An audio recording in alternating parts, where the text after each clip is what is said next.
Yeah, Great. the Chardonnay juice is quite brown, especially at the very beginning. Yeah, could you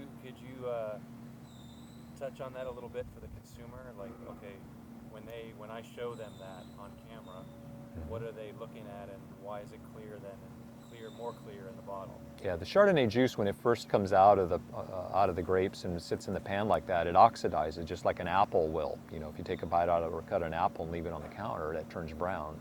Very similar things are happening to the compounds in the grape.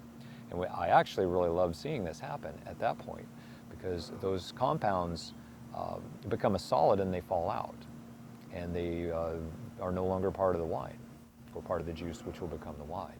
So it's a great way to happy, easy, lazy way to render a wine much more stable to oxidation by oxidizing some of those things early on in the process, having them precipitate out, and then they're gone. And there's a lot of debate over longevity of white wines and processing methods and different things that people have done or changed or don't do that go into a long-term age-worthy wine. And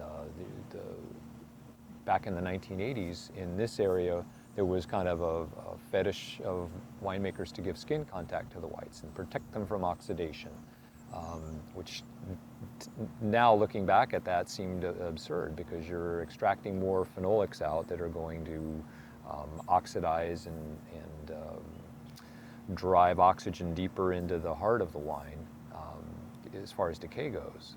So, and then you protect it from, or you extract more of the oxidizable materials, you protect them from precipitating out, you get them delivered happily to the bottle, where now they can become shredded and changed. But if you don't extract them, oxidize and precipitate the ones that you happen to get, you have a wine that will live quite a long time. So it's quite a different way of looking at things. And now we have people who are thinking we should go back to pressing harder and getting more tannins, because they say, well, phenolics and tannins protect wines. Well, they protect red wines. But red wines also have the color molecules, and a lot of things that you're building these long polymers of these compounds in there that in doing so they're